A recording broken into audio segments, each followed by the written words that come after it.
ሰላም ጤና ይስጥልን እጅጉን የተወደዳችሁና የተከበራችሁ የአዲስ ስፖርት ቤተሰቦቻችን እንደምን አላችሁልን? ከእናንተው ከሆነው ከአዲስ ስፖርት የዩቲዩብ ቻናላችን አዳዲስ ስፖርታዊ ጉዳዮችን ልናካፍላችሁ እነሆ ዳግም ተገናኘን። ስለምታደምጡን፣ ስለምትከታተሉን፣ ቆይታችሁን ከኛ ጋር ስለምታደርጉ እጅጉን ከልብ አድርገን ነው የምናመሰግነው።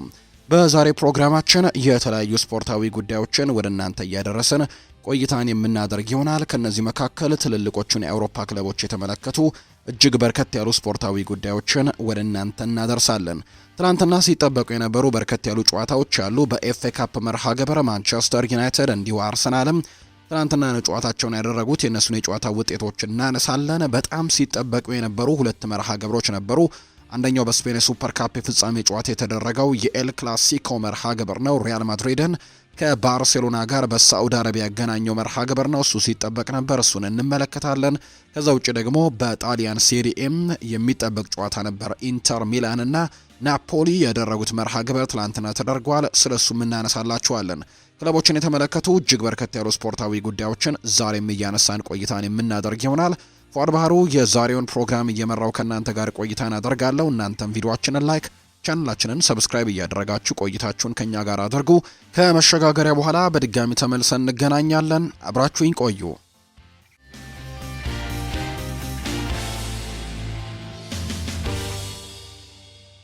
የሀገር ውስጥ መረጃን በማስቀደም ነው የዛሬ ፕሮግራማችንን የምንጀምረው። ውድ ቤተሰቦቻችን ኢትዮጵያ ከዓለም ሁለተኛ ሆና አጠናቃለች። በአሜሪካ ፍሎሪዳ በድምቀት የተከናወነው 46ኛው የዓለም ሀገር አቋራጭ ውድድር ፍጻሜውን አግኝቷል። የ2026 ዓለም ሀገር አቋራጭ ሻምፒዮና ኢትዮጵያ ከዓለም ሁለተኛ ደረጃን ይዛ ያጠናቀቀችበት ነው። ፈታኝና ከፍተኛ ፉክክር በተደረገበት ውድድር ኢትዮጵያ በመድረኩ ባስመዘገበቻቸው አጠቃላይ 7 ሜዳሊያዎች ኬንያን ተከትላ ከዓለም ሁለተኛ ደረጃን ይዛ ያጠናቀቀችው። 485 አትሌቶች ከተለያዩ 52 የዓለም ሀገራት በተፎካከሩበት ውድድር ምንም እንኳን በወጣት ወንድ አንድ አትሌት ብቻና በሴቶች ወጣት ደግሞ 3 አትሌቶች ብቻ በቪዛ ምክንያት ማሳለፍ ባለመቻላችን የቡድን ውጤት ሊመዘገብበት ባይችልም በተሰለፉበት ልጆች ግን ኢትዮጵያ በ3 የወርቅ በ2 የብርና በ2 የነሐስ ሜዳሊያዎችና በኬንያ ብቻ ተበልጣ ሁለተኛ ደረጃን ከዓለም ይዛ አጠናቃለች። ኢትዮጵያ በአዋቂ ወንዶችና ሴቶች 10 ኪሎ ሜትር በቡድን 2 የወርቅ ሜዳሊያዎችን በማስመዝገብ በመድረኩ ታሪክ ስትሰራ በአትሌት ማርታ አለማየሁ ወርቅ፣ በአዋቂ ወንዶች በአትሌት በሪሁ አረጋዊና በወጣት ሴቶች አትሌት ወሰኔ አሰፋ የብር ሜዳሊያና ድብልቅ ሪሌ ደግሞ በቡድን የነሐስ የአዋቂ ሴቶች አትሌት ሰናይት ጌታቸው የነሐስ ሜዳሊያ ያሸነፍንበት ውድድር ነው። በመድረክ ኢትዮጵያን ወክለው ድል ላመጡ ብርቅዬ አትሌቶችም እንኳን ደስ አላችሁ ማለት እንፈልጋለን። ኢትዮጵያ ከዓለም በሁለተኛ ደረጃንም ይዛ ያጠናቀቀችበት ውድድር ፍጻሜውን አግኝቷል። ወደ ውጭ ሀገር ስፖርታዊ መረጃዎቻችን በቀጥታ እናምራ። ውድ ቤተሰቦቻችን ትላንትና በርከት ያሉ መርሃ ግብሮች ተደርገዋል። በተለይ ደግሞ ሲጠበቁ የነበሩ ጨዋታዎች በርከት ብለው ነው የተደረጉት። በእንግሊዝ የኤፍኤ ካፕ መርሃ ግብር በርከት ያሉ ጨዋታዎች ትላንትናም ተደርገዋል። ከትላንትና በስቲያም ሲደረጉ እንደነበር ተመልክተናል። የመረጥናቸውን ጥቂት ጨዋታዎች ብቻ እንመልከት። ትላንትና ሊድስ ዩናይትድ ደርቢ ካውንቲን 3-1 በሆነ ውጤት በማሸነፍ ወደ ቀጣዩ ዙር ማለፉን አረጋግጧል። ዌስትሃም ዩናይትድ ትላንትና ከኩዊንስ ፓርክ ሬንጀርስ ጋር መርሃ ግብሩን አድርጎ መደበኛውን የጨዋታ ክፍለ ጊዜ 1-1 ቢያጠናቅቅም ነገር ግን በጭማሪው ደቂቃ ላይ ዌስትሃም ዩናይትድ ጎል አስቆጥሮ በአጠቃላይ 2-1 በሆነ ውጤት በማሸነፍ ወደ ቀጣዩ የኤፍኤ ካፕ ዙር ማለፋቸውን ያረጋገጡበትን አጋጣሚ ነው እየተመለከትነው። ትላንትና ሰሜርቪል ቀደም ብሎ ጎል አስቆጥሮ ነበር። ከዛ ውጪ ካስቴላኖስ ነው ጎል ማስቆጠር የቻለው ለዌስትሃም ዩናይትድ። በዚህም ዌስትሃም ዩናይትዶች ወደ ቀጣዩ ዙር ማለፋቸውን ያረጋገጡበትን ውጤት እንዲያመጡ በትልቁ አስተዋጽኦ አድርጓላቸዋል። ሌላኛው ሁለት ተጠባቂ ጨዋታዎች ነበሩ። ቀደም ብሎ የተደረገው አርሰናል ያደረገው መርሃ ግብር ነው። ከዚህ ጨዋታ ጋር በተያያዘ በአርሰናል የተለያዩ ጉዳዮችን ተመልክተናል። አርሰናል ቀጣዩን ዙር በቀላሉ ነው መቀላቀል የቻለው። የሰሜን ለንደኑ ክለብ አርሰናል ትናንትና በኤፍኤ ካፕ መርሃ ግብር ፖርትስማውዝን የገጠመው 4-1 በሆነ ውጤት በመርታትም ነው ቀጣዩን ዙር ማለፍ ያረጋገጠው። በጨዋታው ጋብሪኤል ማርቲኔሊ ብራዚላዊው ተጫዋች 3 ጎሎችን በማስቆጠር ለአርሰናል ሃትሪክ መስራት የቻለበት ጨዋታ ሆኖ ተመዝግቧል። ፖርትስማውዝ በቢሾፕ አማካኝነት መሪ ሆነው የነበረ ቢሆንም ነገር ግን አርሰናሎች አከታትለው ባስቆጠሯቸው ጎሎች በተለይ የመጀመሪያዎቹ 2 ጎሎች ከቀጥታ ከማዕዘን ምት የተሻገሩ ከቆሙ ኳሶች የተሻገሩ ጎሎችን ነው ማስቆጠር የቻሉት። አርሰናል በጨዋታው 3 ጎሎችን ነው በአጠቃላይ ከጨዋታው ከማዕዘን ምት ማስቆጠር የቻሉት ጋብሪኤል ማርቲኔሊ በሁሉም የውድድር መድረኮች 9 ጎሎችን በማስቆጠር የቡድኑ ከፍተኛ ግባግቢ ሆኖ ይገኛል። ዘንድሮ እንደ ጋብሪኤል ማርቲኔሊ በርከት ያሉ ጎሎችን ማስቆጠር የቻለ ተጫዋች የለም። ሃትሪክ መስራት የቻለው ጋብሪኤል ማርቲኔሊ የጨዋታው ኮከብ የሚለውንም ሽልማት ጭምር ትላንትና ማሸነፍ የቻለበትን አጋጣሚ ነው የተመለከትነውና አርሰናሎች የትላንትናውን ጨዋታ በተለይ በሚቀጥሉት ጥቂት ቀናትም በጣም ተደራራቢ ጨዋታዎች ከመኖራቸው ጋር በተያያዘ በትላንትናው ጨዋታ ላይ በርከት ያሉ ታዳጊ ተጫዋቾችን የተመለከትንበት ተጠባባቂ ተጫዋቾችን የተመለከትንበት አጋጣሚ ነው የነበረው። በግብ ጠባቂነት ኬፓ አሪዛባላጋን ነው ትላንትና የተጠቀሙት። በተከላካይ ስፍራ ላይ ትላንትና ቤን ዋይትን እንዲሁ ክሪስቲያን ኖርጋርደን ጋብሪኤል ማጋሌሽን እና ሉዊስ ስኬሊን ነው በቋሚ አስተላለፍ ውስጥ የተጠቀሙት። ከዛ ደግሞ የተከላካይ ስፍራ ላይ ለውጦችን አድርገዋል። ለምሳሌ ቤን ዋይትን በጁሪያን ቲምበር 69ኛው ደቂቃ ላይ ቀይረው አስወጥተውታል። ከዛ በተጨማሪ ደግሞ ሳይመንም ጋብሪኤል ማጋሌሽን ተክቶ 76ኛው ደቂቃ ላይ የተከላካይ መስመሩ ላይ የተሰለፈበትን አጋጣሚ ተመልክተናል። በአማካይ ስፍራ ላይ ኤዜ በተለይ በፕሪሚየር ሊግ ጨዋታዎች ላይ የቋሚነት እድልን ማግኘት አልቻለም ነበር። ትላንትና ግን በቋሚ አስተላለፍ ውስጥ ትላንትና ተካቶ ተመልክተናል። ኮቢ ማይኖ እና ኢታን ንዋኔሪ በቋሚ አስተላለፍ ውስጥ የተካተቱ ተጫዋቾች ናቸው። በአጥቂ ስፍራ ላይ ጋብሪኤል ማርቲኔሊ፣ ጋብሪኤል ሄሱስ እና ኖኒ ማድዋይኬ ትላንትና በቋሚ አስተላለፍ ውስጥ የተካተቱ ተጫዋቾች እንደሆኑ ነው የተመለከትነው። ካይ ሃቨርትስ ትላንትና ከረጅም ጊዜያቶች በኋላ ወደ ሜዳ የተመለሰበት አጋጣሚን ተመልክተናል። 69ኛው ደቂቃ ላይ ጋብሪኤል ሄሱስን ተክቶ ወደ ሜዳ የገባበት አጋጣሚ ነበር። ከረጅም ጊዜያቶች በኋላ ትላንትና የመጀመሪያ ጨዋታውን ማድረግ የቻለበትን አጋጣሚ ነው የተመለከትነው። ካይ ሃቨርትስ ይህንን በተመለከተ አሰልጣኝ ሚኬል አርቴታ ሀሳባቸውን ሰጥቶ ነበር። ካይ ሃቨርትስ በጣም ናፍቆን ነበር ሲሉ ነው ሀሳባቸውን የሰጡት። ከነገ ጀምሮ ለቸልሲው ጨዋታ ነው ዝግጅት የምናደርገው ሲሉም ነው ሚኬል አርቴታ የተናገሩት። የአርሰናል ዋና አሰልጣኝ ሚኬል አርቴታ ጨዋታውን በሚፈለግበት መንገድ አለመጀመራቸውን ተናግረዋል። በመጀመሪያዎቹ ደቂቃዎችም ጎል ማስተናገዳቸውን ተከትሎ አሰልጣኙም ተስፋ ሰጥተናቸው ነበር ሲሉ ነው የተደመጡት። በጨዋታው ከረጅም ጊዜ ጉዳት በኋላ ስለተመለሰው ካይ ሃቨርትስ ሲናገሩ እሱ ሲጫወት መመልከት ያዝናናል፣ ናፍቆን ነበር ብለዋል። አሰልጣኝ ሚኬል አርቴታ በመጨረሻም ከዛሬ ጀምሮ ደግሞ ለቸልሲው ጨዋታ እንዘጋጃለን ሲሉ ጭምር ነው ሀሳባቸውን የሰጡት። በሳምንቱ አጋማሽ ደግሞ ከቸልሲ ጋር ወሳኝ የሚባል የካራባኦ ካፕ ጨዋታ ይጠብቃቸዋልና ለዛ ጨዋታ ዝግጁ እንደሚሆኑ ጭምር ነው አሰልጣኝ ሚኬል አርቴታ ሀሳባቸውን እየሰጡ የሚገኙት። ቁጥራዊ መረጃዎችን ከተመለከትን ትላንትና አርሰናል ያው በጣም ጠንካራው ቡድን እንደነበር ተመልክተናል። 61 በመቶ የኳስ ቁጥጥር ነበረው። ኤክስጂውን ከተመለከትን 2.89 ኤክስጂ ነው ትላንትና ማስመዝገብ የቻለው። 15 ሙከራዎችን አድርገዋል።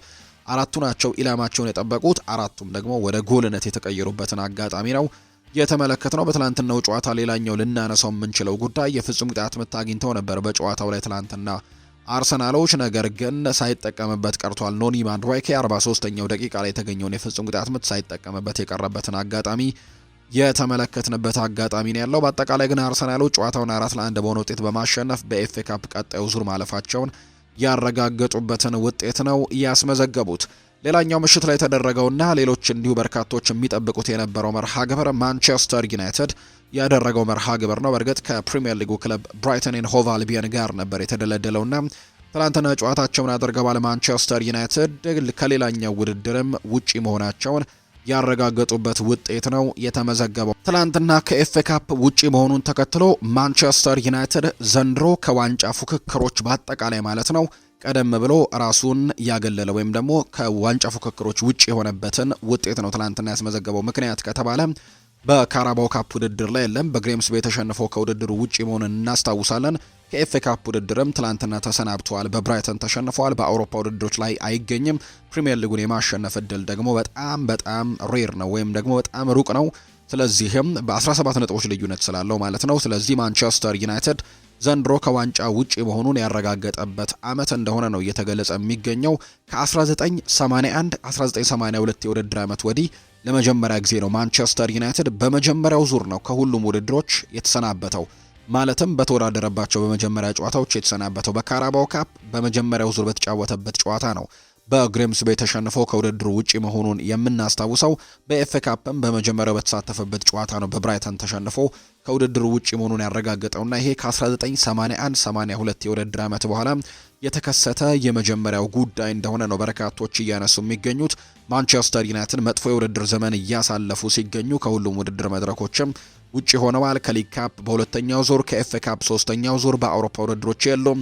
አሰልጣኝ ለማሰናበት የተገደዱበት ዓመት ነው። ባለፉት ሳምንታት በደረጃ ሰንጠረዡ ግርጌ ላይ የሚገኙ 7 ክለቦችን ገጥሞ 7ቱንም ማሸነፍ አልቻለም። በጊዜያዊ አሰልጣኝነት የሚመሩት ማንቸስተር ዩናይትዶች በቀጣይ የሊጉ መርሃ ግብር ደግሞ በማንቹሪያን ደርቢ ከማንቸስተር ሲቲ ጋር ነው ጨዋታውን የሚያደርገውና በጣም ከባድ ጊዜ ላይ እንደሆኑ ማንቸስተር ዩናይትዶችን እየተመለከተን እንገኛለን። የትላንትናው ሽንፈት ደግሞ ቡድን ውስጥ ያለውን ችግር እጅጉን ያባብሰዋል ተብሎ በርካቶች ሀሳቦቻቸውን እየሰጡ ነው የሚገኘው። በርከት ያሉ ጥያቄዎችም ኢኒዮሶች ላይ መነሳት ጀምረዋል። የተለያዩ ጥያቄዎች ይነሳሉ። ምክንያቱም ከዚህ በፊትም የነበረ ነገር ስለነበር በተለይ አሰልጣኝ ሩበን አሞሪምን ካሰናበተ በኋላ ወደ ባክፎር እንደሚመለስ ሲነገር ነበርና ባክፎር ከተመለሱ በኋላ ግን የተሻሉ ነገሮችን ያሳያሉ ተብሎ ሲጠበቅ ነበር። ነገር ግን አሁንም በመከላከሉ ረገድ የተለየ ነገርን እያስመለከተ አይደለም። ጎሎች የሚቆጠሩበት ቡድን እየሆነ ይገኛል።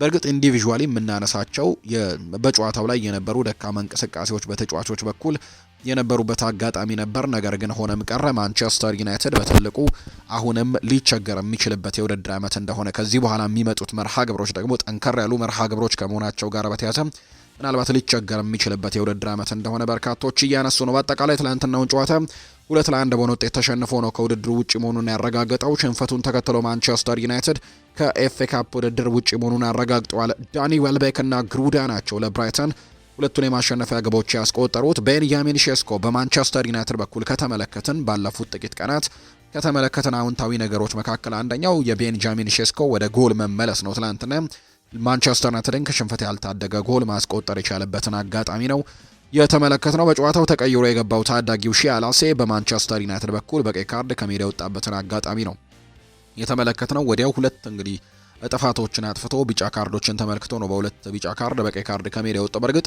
የወጣበት ኢንሲደንት ያው በጨዋታው ላይ ቶሎ ጉጉቶች ከመኖሩ ጋር በተያዘ ነው። ጎል ለማስቆጠር ጉጉቶች ከመኖሩ ጋር እንዲሁ ቡድኑ ደግሞ እየተመራ ስለነበር ከመቸኮል ጋር በተያዘና ያው ከልጅነት ጋርም በተያዘ ኳሱን በማንጠሩ ምክንያት ነው ሁለተኛ ቢጫ ካርድ የተሰጠውና በዛ መልኩ ነው እንጂ የተለየ ነገር እንዳላደረገ ነው በርካቶች የሚያነሱት። ተጫዋቹም ከጨዋታው በኋላ ይቅርታ ጠይቋል። ለደጋፊዎቹ ላደረግኩት ነገር ይቅርታ አድርጉልኝ ሲል ነው ሀሳቡን የሰጠው። ሺያሌሲ በትላንትናው ጨዋታ በቀይ ካርድ ከሜዳ ወጥቷል። ማንቸስተር ዩናይትድ ካለፉት 6 ጨዋታዎች ማሸነፍ የቻሉት አንዱን ብቻ ነው።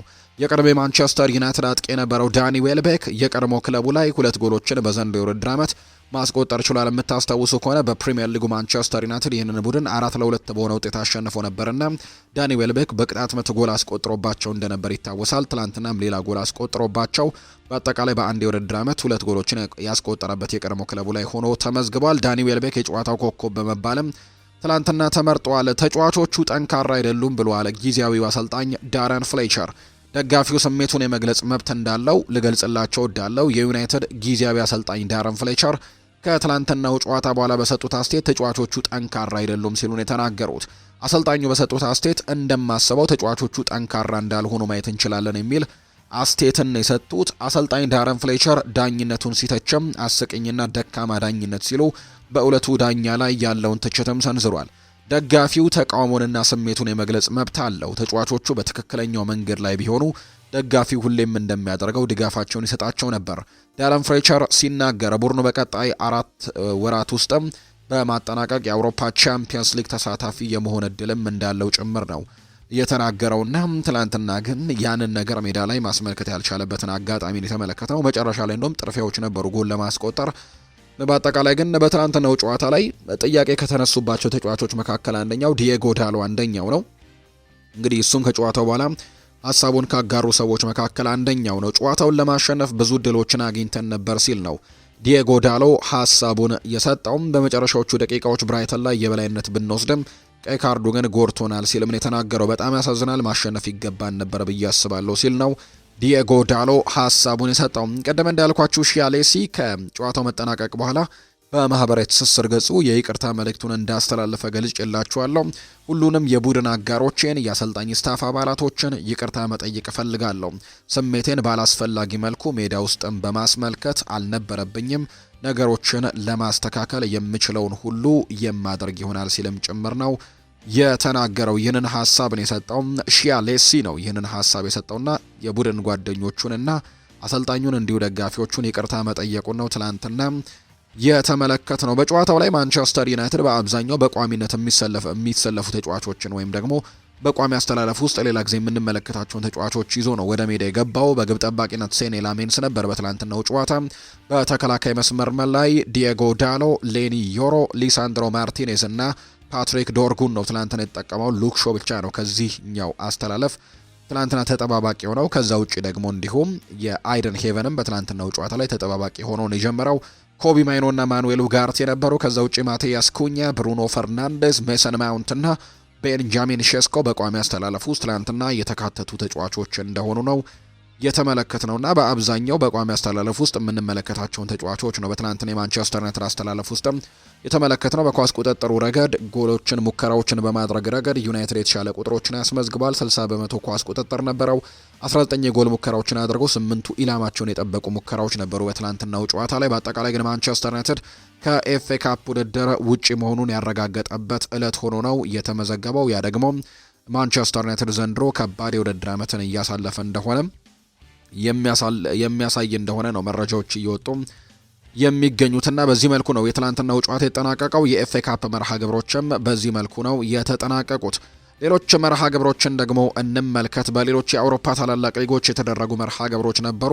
ሲጠበቅ ከነበሩ መርሃ ግብሮች መካከል አንደኛው የስፔን ሱፐር ካፕ የፍጻሜ ጨዋታ ትላንትና ምሽት በሳዑዲ አረቢያ ተደርጓል። ባርሴሎና ሻምፒዮን መሆኑን በድጋሚ ያረጋገጠበት ጨዋታ ሆኖ ተመዝግቧል። ትልቅ ፉክክር የነበረበት መርሃ ግብረ ቢሆንም እንዲሁ አንደኛው ጎል ሲያስቆጥር አንደኛው አቻ የሚሆንበት በድጋሚ ጎሎች የሚቆጠሩበት 5 ግቦች በጨዋታው ላይ የተመለከትንበት ትልቅ ፉክክር የነበረበት ጨዋታ እንደነበር ተመልክተናል። ምሽቱ ግን የባርሴሎናና የራፊኒያ ሆኖ ነው የተጠናቀቀው። የካታላኑ ክለብ ባርሴሎና በሳዑዲ አረቢያ በተደረገ የኤል ክላሲኮ ሱፐር ካፕ የፍጻሜ ጨዋታ ሪያል ማድሪድን በመርታት ሻምፒዮን መሆናቸውን አረጋግጠዋል።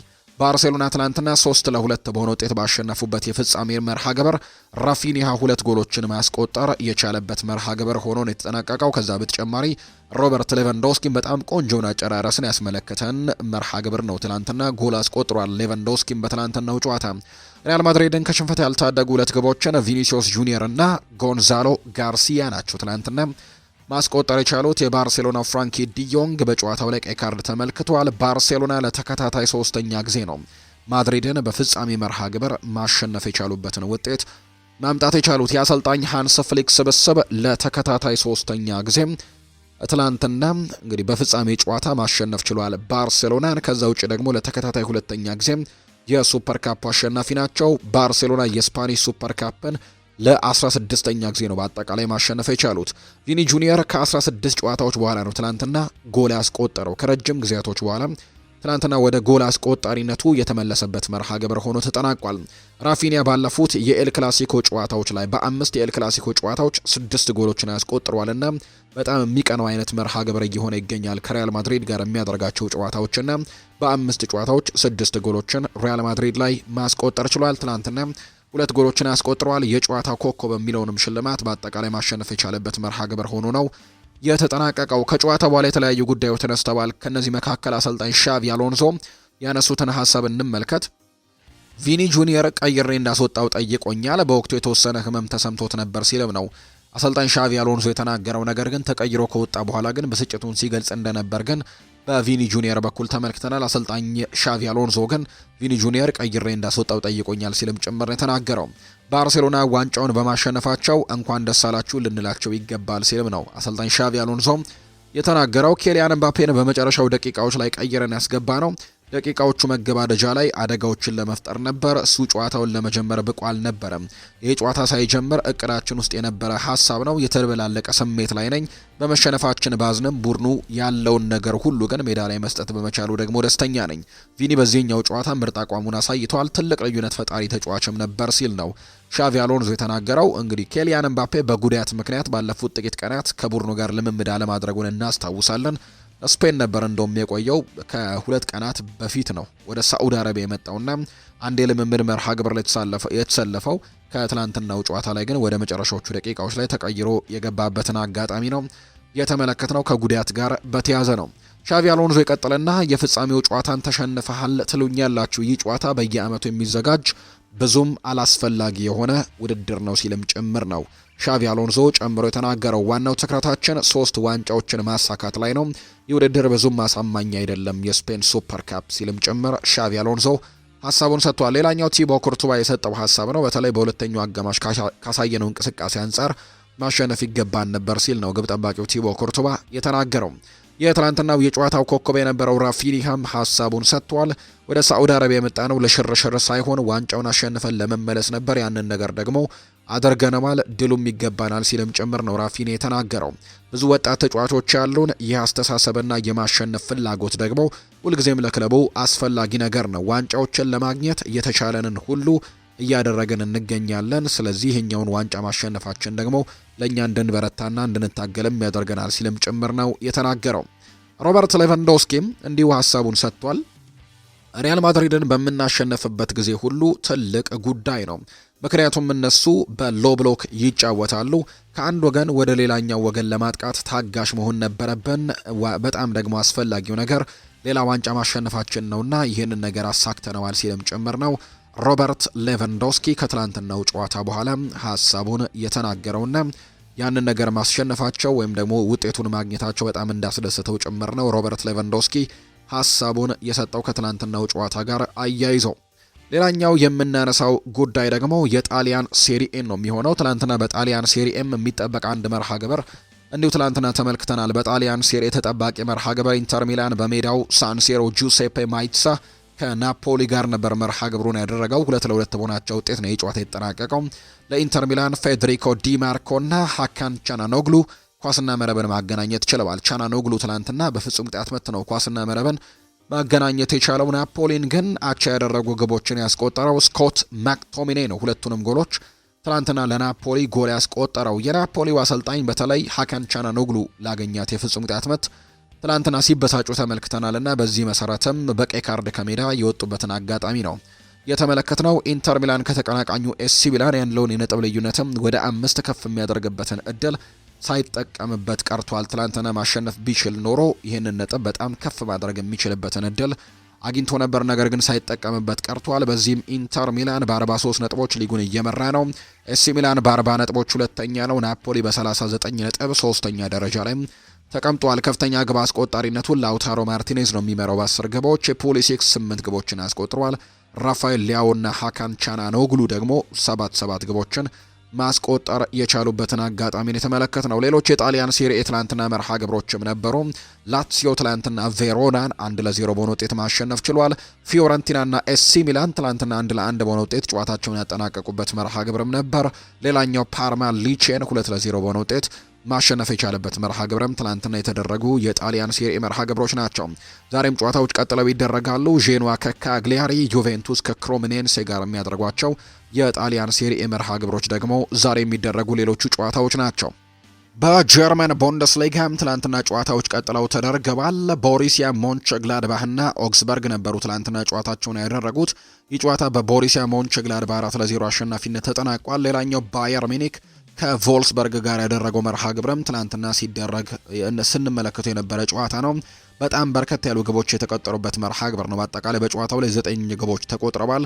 ከ9 ግቦች 8ቱን ያስቆጠረው ባየር ሚኒክ ነበር። 8-1 በሆነ ውጤት ነው ትላንትና ማሸነፍ የቻለው። ፊሸር ራሱ ላይ ነው የመጀመሪያውን ጎል ያስቆጠረው የቮልስበርግ የተከላካይ ስፍራ ተጫዋች 1-0 መምራት የቻሉበትን አጋጣሚን የተመለከትነው። ከዛ በተጨማሪ ግን ሉዊስ ዲያስ ትላንትና ጎል አስቆጥሯል። ሚኬል ኦሊሴ ኮከብ ሆኖ ያመሸበት ምሽት ነበር። 50ኛው ደቂቃ ላይ ጎል ያስቆጠረ። ከዛ ውጭ ግን 76ኛው ደቂቃ ላይም ጎል ያስቆጠረበትን አጋጣሚ ተመልክተናል ሚኬል ኦሊሴ። ከዛ ውጭ ጄንስ የተባለ የቮልስበርግ ተጫዋች ሌላ ራሱ ላይም ጎል ያስቆጠረበት መርሃ ግብር ነው። ራፋኤል ጉሬሮ ከዛ በተጨማሪ ሃሪኬንም ግሩም የሆነ ጎልን ትላንትና ማስቆጠር ችሏል። ሊዮን ጎሬትስካ ጎል አስቆጥረው ነው ትላንትና ባየር ሚኒኮች 8-1 በሆነ ውጤት ማሸነፍ የቻሉበትን መርሃ ግብር የተመለከትነው። ትላንትና ባየር ሚኒኮች 16 የጎል ሙከራዎችን አድርገው 10ሩ ኢላማቸውን ጠብቆላቸው ነው 8ቱን ጎሎች ትላንትና ማስቆጠር የቻሉበትን አጋጣሚ የተመለከትነው ሚኬል ኦሊሴም ትላንትና ድንቅ የሆነ አቋሙን በትላንትናው ጨዋታ ላይ ማስመልከት የቻለበትን አጋጣሚን የተመለከትነው። በአጠቃላይ 8-1 በሆነ ውጤት በማሸነፍ የሊጉን የደረጃ ሰንጠረዥ መምራቱን አሁንም አጠናክሮ የቀጠለበት ውጤት ነው የተመዘገበው። በሌሎች ሊጎችም ትላንትና ጨዋታዎች ተደርገዋል። በስፓኒሽ ላሊጋም የተደረጉ መርሃ ግብሮች ያሉ ትላንትና ከነዚህ መካከል ራዮ ቫይካኖ ማዮርካን 2-1 በሆነ ውጤት አሸንፏል። ሌቫንቴና ኤስፓኞል ደግሞ 1-1 በሆነ ውጤት ነው ትላንትና ጨዋታቸውን ያጠናቀቁት። ዛሬ አንድ መርሃ ግብር ይደረጋል በስፓኒሽ ላሊጋ። በራሞን ሳንቼስ ፒዥዋን ሲቪያና ሴልታ ቪጎ የሚያደርጓቸው መርሃ ግብሮች ዛሬ የሚጠበቁ መርሃ ግብሮች ናቸው በስፓኒሽ ላሊጋ። ውድ ቤተሰቦቻችን ከአፍሪካ ዋንጫው ጋር የተያዙ ደግሞ አንዳንድ ጉዳዮችን ወደ እናንተ እናደርስ። ውድ ቤተሰቦቻችን የአፍሪካ ዋንጫ በሞሮኮ አስተናጋጅነት እንደቀጠለ ነው የሚገኘው። ረፍት ላይ ነው የሚገኙት አሁን ላይ። ከዛም የግማሽ ፍጻሜ ጨዋታዎች ደግሞ የሚቀጥሉ ነው የሚሆነው። የዲሞክራቲክ ሪፐብሊክ ኦፍ ኮንጎ ደጋፊ ሽልማት ተበርክቶለታል። በሞሮኮ የአፍሪካ ዋንጫ ትኩረቱን ከሳቡ ትዕይንቶች መካከል የዲሞክራቲክ ኮንጎ ሉቡምባ ሀገራዊ ድጋፍም ቀዳሚ እንደነበር የምናስታውሰው ነው። ደጋፊው በአፍሪካ ዋንጫ ላሳየው ሀገራዊና ታሪካዊ ድጋፍም የሀገሪቱ ፕሬዝዳንት እውቅና በመስጠት ሽልማት እንዳበረከቱለት ነው የተነገረው። የሀገሪቱ መገናኛ ብዙሃን እንደዘገቡት ሚሼል ሉካ ወይም ሉቡምባ የጂፕ መኪና ሽልማት እንደተሰጠው ነው የተነበበው። ሉቡምባ ሙሉ ወጪውን ተሸፍኖ በአፍሪካ ዋንጫው እንዲቆይና ጨዋታዎችን እንዲታደምም ጥያቄ ቢቀርብለትም ከብሔራዊ ቡድኑ ጋር በክብር መመለስን ምርጫው እንዳደረገ ነው የተገለጸው። ይሄም ሽልማት የመኪና ሽልማትም ተደርጎለታል። ሌላኛው በአፍሪካ ዋንጫ የጨዋታው ኮከብ ተብሎ የተመረጠው መሐመድ ሰላም የአፍሪካ ዋንጫውን የማሸነፍ ከፍተኛ ፍላጎት እንዳለው ተናግሯል። ከኔ በላይ የአፍሪካ ዋንጫን ማሸነፍ የሚፈልግ የለም ሲል የተናገረው። በእግር ኳስ ሕይወቱ ሁሉንም ዋንጫዎች እንዳሸነፈ የሚናገረው ሰላም የአፍሪካ ዋንጫ ብቻ ይቀረኛል ሲልም ጭምር ነው የሚናገረው። በግብጽ ከኔ የበለጠ ይህንን ዋንጫ ማሸነፍ የሚፈልግ ያለ አይመስለኝም ሲል ነው መሐመድ ሰላም የሚናገረው። የቡድን ስብስቡን የሚያደንቀው ሰላም ከዚህ ቀደም ያልነበረ ልዩ ስብስብ ነው ሲል ሜዳ ላይም ሆነ ከሜዳ ውጭም ህብረት አለው ይሄ ብሔራዊ ቡድን ሲልም ጭምር ነው መሐመድ ሰላህ ሀሳቡን እየሰጠ የሚገኘው። የአፍሪካ ዋንጫ አዲስ ሪካርድንም አስመዝግበዋል። በአዳዲስ ቴክኖሎጂዎችና በደጋፊዎች ታጅቦ ወደ ፍጻሜው የተቃረበው የአፍሪካ ዋንጫ አዲስ ሪካርድ ማስመዝገቡ ይፋ ሆኗል። የሞሮኮ የአፍሪካ ዋንጫ በተመልካቾች ቁጥር 3 ተጠባቂ ፍልሚያዎች እየቀሩት ሪካርድ መስበሩን የተነገረው የሞሮኮ የአፍሪካ ዋንጫ እስካሁን 1,116,959 ተመልካቾች በስቴዲየም ተገኝቶ መታደም ችለዋል። በቀጣይ ደግሞ ግብጽ ከሴኔጋል፣ ሞሮኮ ከናይጄሪያ ጋር ለፍጻሜው ለማለፍ የሚደረጉት መርሃ ግብሮችም በርካታ የተመልካቾች ቁጥር እንደሚመዘገብበት ነው የሚጠበቀውና ከወዲሁ ግን ሪካርድ መስበሩን ነው የሚያሳዩ መረጃዎች የወጡት። ናይጄሪያ ዳጎስ ያለ ሽልማት ሊያገኙ ነው ተጫዋቾቹ። በሞሮኮ አፍሪካ ዋንጫ ጥሩ ጉዞን እያደረጉ የሚገኙት የናይጄሪያ ብሔራዊ ቡድን ዳጎስ ያለ ሽልማት ቃል ተገብቶላቸዋል። የናይጄሪያዊው ባለሀብት አልሃጂ አብዱል ሰመድ ለቡድኑ ከፍተኛ የጉርሻ ሽልማት ቃል መግባታቸው ነው ይፋ የተደረገው።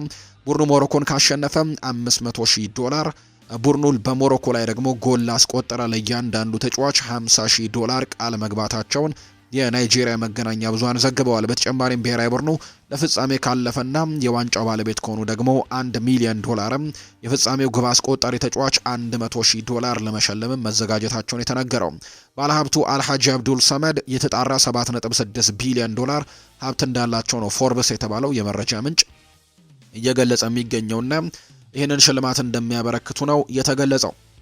የሳዑዲ ፕሮ ሊግ ጨዋታዎች ዛሬ በትልቁ በጉጉት የሚጠበቁ ጨዋታዎችን ቀጥሎ ያስመለክተናል። በርከት ያሉ ጨዋታዎች ናቸው የሚደረጉት። ከነዚህ መካከል ግን ሁሉም አይኖች የሚጠብቋቸው አልሂላልና አልናስር ዛሬ ምሽት 2:30 ሲል የሚያደርጉት ተጠባቂው መርሃ ግብር ነው። ይህ ጨዋታም በጣም ተጠባቂ መርሃ ግብር ነው። ምክንያቱም አልናስሮች የመጀመሪያውን 10 ተከታታይ ጨዋታዎች ካሸነፉ በኋላ በቀጣዮቹ 3 መርሃ ግብሮች ግን ማሸነፍ አልቻሉም። ከ3ቱ ጨዋታዎች 2ቱን ተሸንፈው አንዱን አቻ በመውጣት 1 ነጥብ ብቻ ነው ያስመዘገቡትና የሊጉን መሪነት እየመሩ የነበረበትን አጋጣሚ ነበር። ነገር ግን ባለፉት 3 ጨዋታዎች ነጥብ መጣላቸውን ተከትሎ አልሂላል በ4 ነጥብ ልዩነት ሊጉን እየመራ ነው የሚገኘውና ዛሬ አልናስር ምናልባት ጨዋታውን ማሸነፍ የሚችል ከሆነ ነጥብ ልዩነቱን ማጥበብ የሚችልበት፣ ከተሸነፈ ደግሞ በጣም የሚርቅበት አልሂላል ለዋንጫው በደንብ ከፍ የሚልበት ነጥቡንም በደንብ ማስፋት የሚችልበትና የነጥብ ልዩነቱን 7 ማድረስ የሚችልበትን አጋጣሚ ያገኛል ተብሎ ይታሰባል። የዛሬው ጨዋታ ምሽት 2:30 ሲል የሚደረገው መርሃ ግብር ተጠባቂ ነው። አልሂላልና አልናስር ደግሞ ጨዋታቸውን እንደሚያደርጉ ነው የወጣላቸው መርሃ ግብር የሚያሳየው። ውድ ቤተሰቦቻችን ክለቦችን የተመለከቱ ጉዳዮችን እናንሳ። የማንቸስተር ዩናይትድ አሰልጣኝ የተናገረውን ጉዳይ እናስቀድም። በራሴ እምነት አለኝ ብሏል ዳረን ፍሌቸር ሲናገር። ማንቸስተር ዩናይትድን በጊዜያዊነት እየመራ የሚገኘው የቀድሞ ተጫዋች ዳረን ፍሌቸር ኃላፊነቱ ያልተጠበቀ እንደነበር ይገልጻል። 2 ጨዋታዎችን እንድመራ ኃላፊነት ሲሰጠኝ ተገረም ያለው ሲል ነው ያልጠበቅኩት ነገር ነው ሲልም ጭምር ተናግሯል። ማሳካት እንደምችል በራሴ እተማመናለሁ ሲልም ዳረን ፍሌቸር ተናግሯል። በአሰልጣኝነት ሙያዊ ልምድን መቅሰም ሲናገርም ያለፉትን 5 ዓመታት ከጥሩ አሰልጣኞች ተምሬያለሁ ሲልም ነው የተናገረው። ፍሌቸር አሁን ላይ ሙሉ ትኩረቱ የተሰጠውም የ2 ጨዋታዎች ኃላፊነት ላይ መሆኑ ይታወቃል። ትላንትና ደግሞ ሁለተኛውን መርሃ ግብር አድርጓል። በሁለቱ ጨዋታዎች ማንቸስተር ዩናይትድ ማግኘት ከነበረበት እንግዲህ ነገሮች ማግኘት ያልቻለበትን በተለይ ከበርንሌይ ጋር የነበረውን ጨዋታ ባቻ ውጤት፣ ትላንትና ደግሞ ከኤፍኤ ካፕ ውጭ የሆኑበት መርሃ ግብር ሆኖ ተጠናቋል። በቀጣይ ሌላኛው ለ6 ወራት እስከ ክረምት ድረስ የሚመራው አሰልጣኝ ይመጣል ተብሎ ይታሰባል። በተለይ ግን ትላንትና የወጡ መረጃዎች እንደሚያሳዩት ከሆነ ምናልባት ከኦሌ ጉናር ሶልሼር ይልቅ አሁን ደግሞ ማይክል ካሪክ ተመራጩ ሊሆን ይችላል የሚሉ ዘገባዎች በትልቁ እየወጡ ይገኛሉ። ምናልባት ዛሬ ማንቸስተር ዩናይትድ ይፋ ሊያደርገው እንደሚችል የሚወጡ መረጃዎችን እየተመለከትን እንገኛለን እና ማንቸስተር ዩናይትድ ምናልባት ፊቱን ወደ ማይክል ካሪክ ሊያዞር ይችላል የሚሉ ዘገባዎችም እየወጡ ይገኛሉ። በአጠቃላይ ግን የማንቸስተር ዩናይትድ ኃላፊዎች ግን ይህንን ውሳኔ በቀላሉ ዛሬ ወይ ነገ ደግሞ ውሳኔ ይሰጡበታል ተብሎ እንደሚታሰብ ነው የሚያሳዩ መረጃዎችን በትልቁ እየተመለከትን የምንገኘው። ሌላኛው ከማንቸስተር ዩናይትድ ጋር በተያያዘ የሚነሳው ጉዳይ የማንቸስተር ዩናይትድ የበላይ አካላት አሁን ላይ ማንቸስተር ዩናይትድ የአማካይ ስፍራ ተጫዋች እንደሚያስፈልገው እንደሚያምኑ ነው እየተገለጸ የሚገኘው። ነገር ግን ይህንን ዝውውር ግን በዚህ የጥር ተጫዋቾች የዝውውር መስኮት የማድረግ ምንም አይነት እድል እንደሌላቸው እየተገለጸ ይገኛል። በሚቀጥለው የክረምት ተጫዋቾች የዝውውር መስኮት ግን ማንቸስተር ዩናይትድ ይህንን ቦታ ለማጠናከርና ይህንን ቦታ በደንብ ለመገንባት ትልቅ ሙከራዎችን እንደሚያደርግ ነው ዘገባዎች እየወጡ የሚገኙትና የሚፈልጓቸው ተጫዋቾች ደግሞ ይታወቃሉ። ማንቸስተር ዩናይትድ በዛ ቦታ ላይ የሚፈልጓቸው ተጫዋቾች ከዚህ በፊትም ስማቸው የሚነሱ ናቸው። እነ ካርሎስ ባሌባ፣ እነ ኤሊዮት አንደርሰን እና አደም ዋርተንን በትልቁ ለማስፈረም እንቅስቃሴዎችን በሚቀጥለው ክረምት ያደርጋሉ ተብሎ ነው የሚጠበቀው። አርሰናልን የተመለከቱ መረጃዎችን ደግሞ ወደ እናንተ እናደርስ ውድ ቤተሰቦቻችን። ሚኬል አርቴታ በዚህ ሲዝን የቡድን ስኳድ አጠቃቀምን አስመልክቶ አንዳንድ ጉዳዮችን አጋርቷል። የቡድናችን ጥልቀት በዚህ ሲዝን ለምናደርገው ጉዞ ትልቅ ጥቅም ይሰጠናል። በየትኛውም ውድድር የትኛውም ተጫዋች የመጫወት እድል አለው። የስኳድ አጠቃቀማችን ተጫዋቾችን ምን ያክል ጠቃሚ እንደሆኑ ጠንቅቀው የሚያውቁበት ነው። ምክንያቱም በዚህ ሲዝን ምን ማድረግ እንደምንፈልግ እውነታው ሁሉም ተጫዋቾች ያውቁታል ብዬ አስባለሁ።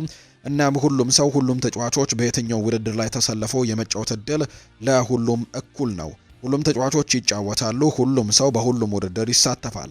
እናም ደግሞ እኛ ሁሉም ቡድኖች ውስጥም ያሉ ተጫዋቾችን ለምናደርገው ጉዞ እንደሚያስፈልጉን እናውቃለን። የሁሉም ተጫዋቾች አስተዋጽኦ በዚህ ሲዝንም እናሳካዋለን ብለን ላሰብነው እቅድም የሁሉም ተጫዋቾች አስተዋጽኦ ያስፈልገናል ሲልም ጭምር ነው የተናገረው።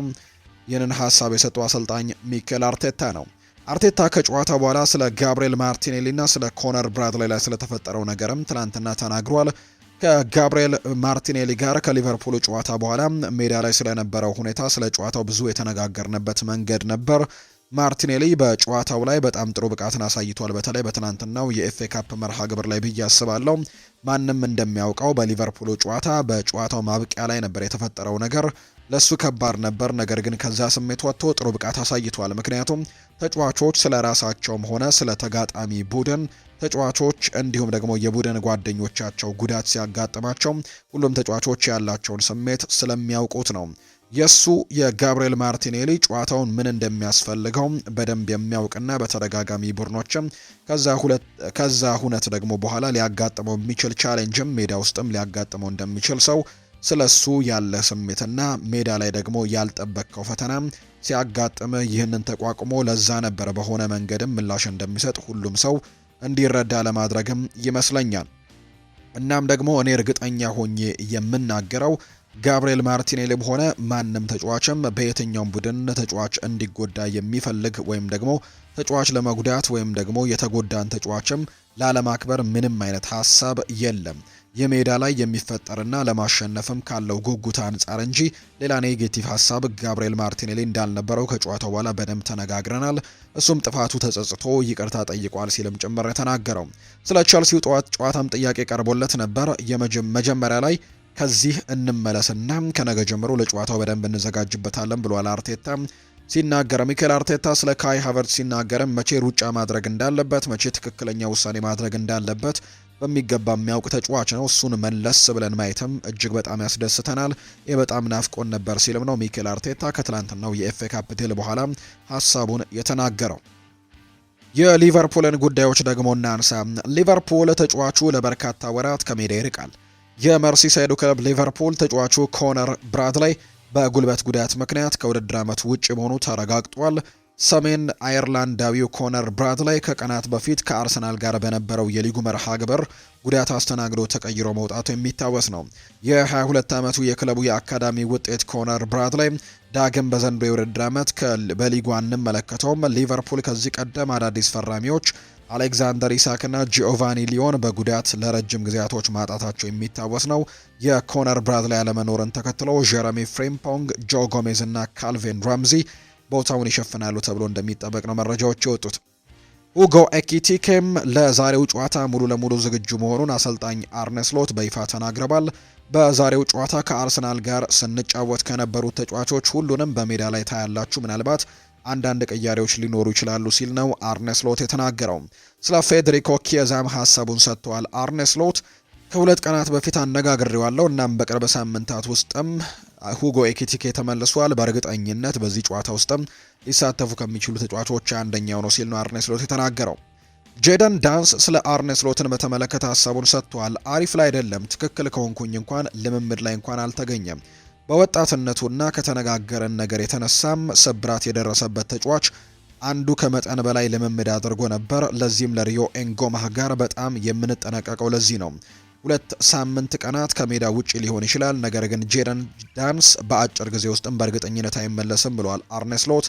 ስለ ጄደን ዳንስ እንግዲህ ስለመመለሱ ሁኔታ ጥያቄ ቀርቦለት ሲናገር አሰልጣኝ አርነ ስሎት ባለፈው ዓመት በፕሌማውዝ ከተፈጸሙ ስህተቶች የመማር ከበርነስሌ ጋር በሚያደርገው የኤፍኤ ካፕ 3ኛ ዙር ጨዋታ ላይ ምንም ለውጥም አያደርግም ተብሎ እንደሚታሰብ ነው መረጃ ወጣው። አርነ ስሎት ሁጎ ኤኪቲኬ ከበርነስሌ ጋር ለመጫወትም ብቁ መሆኑን አረጋግጠዋል። 100% ዝግጁ እንደሆነ እርግጠኛ አይደለንም፣ ነገር ግን ዛሬ ደግሞ እንደሚገኝ የምንችለውን ሁሉ እናደርጋለን ሲል የተናገረው። ሊቨርፑል የፓሪስ ሰን ዠርሜኑን ብራድሊ ባርኮላን ለማዘዋወር የሚደረገው ፉክክርን እየመራ እንደሆነ መረጃዎች ወጥተዋል። እሱም የፊት መስመሩን ለመገንባት አዲስ አጥቂ እንዲሆንም ይፈልጋሉ። ስለዚህ ሊቨርፑሎች ብራድሊ ባርኮላን ከፓሪስ ሰን ዠርሜን ለማስፈረም ፍላጎት አላቸው። ሌላኛው ከሊቨርፑል ጋር የሚነሳው ጉዳይ የያን ዲያማንዴ ጉዳይ ነው። ይህ ተጫዋች በማንቸስተር ዩናይትድ እና በሌሎችም የአውሮፓ ታላላቅ ክለቦች የሚፈለግ ተጫዋች ነው። ጠንካራ አድናቂዎች እንደሆኑም ግን ይነገራል። ሊቨርፑሎች የያን ዲያማንዴ የአርቢ ለብዚሽ ኮከብ ወደ 100 ሚሊዮን ዩሮ ዋጋ እንዳለውም ነው የተገለጸው። ወደፊት ለሊቨርፑል መጫወትን እንደሚፈልግ በይፋ የገለጸው አጥቂው በውስጣዊ መልኩ የሞሐመድ ሳላህ የረጅም ጊዜ ተተኪ እንዲሆንም ተደርጎ ነው የሚታመነው።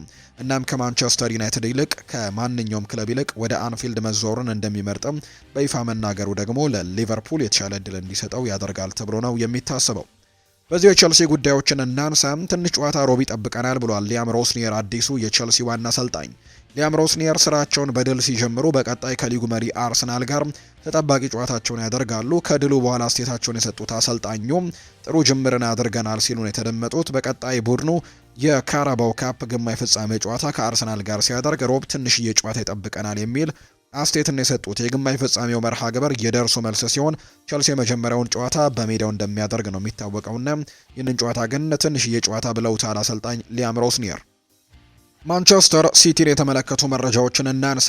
በርናርዶ ሲልቫ ስሙ ከጣሊያኑ ክለብ ዩቬንቱስ ጋር እየተያዘ ይገኛል። የጣሊያኑ ክለብ ዩቬንቱስ እንግዲህ የማንቸስተር ሲቲውን በርናርዶ ሲልቫን ለቀጣዩ ክረምትም ኮንትራቱ እንዳለቀ ማስፈረም ይፈልጋል ተብሏል። ጓርዲዮላም ሀሳቡን ሰጥቷል። ፋብሪዚዮ ሮማኖ የሰጠውን ሀሳብ እንመልከት። ማንቸስተር ሲቲ አሁንም ማርክ ጉሂን ለማዘዋወር ጫና እያደረገ ነው። በዚህ ሳምንትም ሙከራቸውን የሚቀጥሉ ሲሆን ከክሪስታል ፓላስ ጋርም ስምምነት ላይ ለመድረስ ዝግጁ ናቸው። ዝውውሩ ወደፊት ለመግፋትና ቶሎ ለማጠናቀቅም የተጫዋቹን ፍቃድ እየጠበቁ ነው። የተጫዋቹ ውሳኔ ወሳኝ ይሆናል። ወይ አሁኑኑ ወደ ማንቸስተር ሲቲ መዟር ወይም ደግሞ እስከ ክረምት ድረስ በመጠበቅ ያሉትን አማራጮች በሙሉ መገምገም ነው። ከጉሂ ጋር የመፈራረም ሂደት የማይሳካ ከሆነ ማንቸስተር ሲቲ ወደ ሌሎች አማራጮችም ፊቱን ያዞራል ተብሎ ይታሰባል። አሁን ላይ ግን ሲቲ ከክሪስታል ፓላስ ጋር ለመስማማት በዚህ ሳምንትም ጥያቄ ያቀርባሉ ተብሎ ነው የሚታሰበው።